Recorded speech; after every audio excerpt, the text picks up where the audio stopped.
Assalamualaikum warahmatullahi wabarakatuh. Halo semua mahasiswa UT, perkenalkan nama saya Adistika Sopianti dengan nomor induk mahasiswa 858873214 Prodi PGSD semester 6 Pokjar Salut Bandung Tulungagung UT Malang.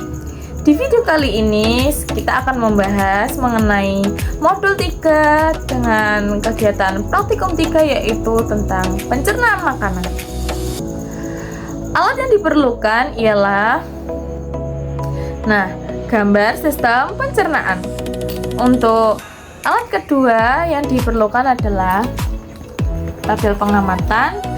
Apa itu sistem pencernaan? Sistem pencernaan adalah rangkaian organ dalam tubuh manusia yang bekerja sama untuk mencerna makanan menjadi energi dan zat gizi yang dibutuhkan tubuh.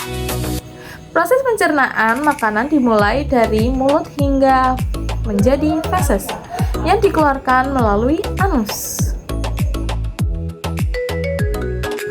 Untuk organ pencernaan manusia ada yang pertama yaitu mulut, tempat makanan pertama kali masuk. Yang kedua ada kerongkongan atau membawa makanan ke lambung. Yang ketiga atau hati menghasilkan empedu untuk mencerna lemak. Dan yang keempat adalah lambung menghancurkan makanan. Yang kelima ada usus halus yaitu menyerap nutrisi makanan. Yang keenam ada usus besar untuk menyerap air dan membentuk feses. Dan yang terakhir adalah rektum dan anus yaitu untuk mengeluarkan feses dari tubuh.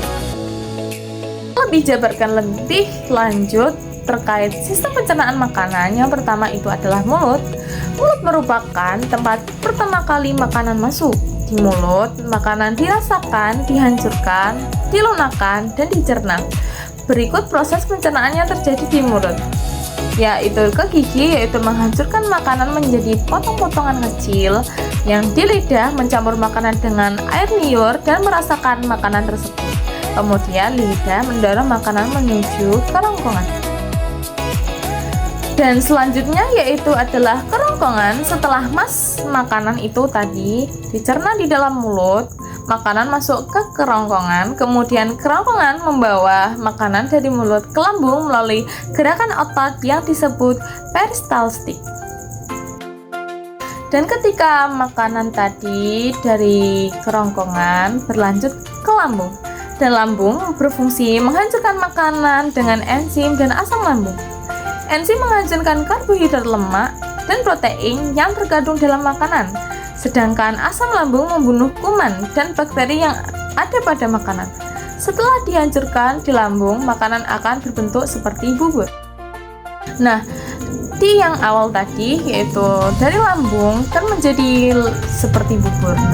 Makanan yang berbentuk bubur itu akan memasuki yaitu usus halus yang terdiri dari 3 bagian yaitu usus 12 jari, jejunum, dan ileum. Usus halus akan menyerap nutrisi dari makanan dan mengubahnya menjadi energi. Untuk selanjutnya, setelah dari usus halus akan menuju ke usus besar. Usus besar berfungsi menyerap air dari sisa makanan yang tidak diserap oleh usus halus. Sisa makanan yang telah kehilangan air berubah menjadi kotoran atau yang biasa disebut dengan feses. Dan untuk yang fase terakhir yaitu rektum atau anus. Anus adalah bagian akhir dari sistem pencernaan yang berfungsi untuk mengeluarkan sisa makanan dan kotoran feses dari tubuh. Itu adalah rangkaian sistem pencernaan manusia yang sudah saya jabarkan.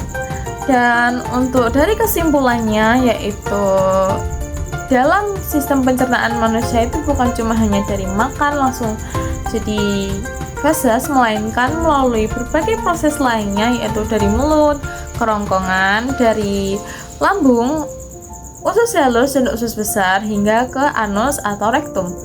Dan sebaiknya adanya kita menjaga pola makanan yang sehat supaya tidak terjadi kerusakan organ sistem pencernaan makanan. Terutama mungkin kita akan memenuhi asupan bergizi seperti karbohidrat, protein, vitamin, atau lemak nabati, dan lainnya. Sekian dari saya, Adiska Sembianti. Saya pamit undur diri. See you di video selanjutnya. Bye-bye. Wassalamualaikum warahmatullahi wabarakatuh.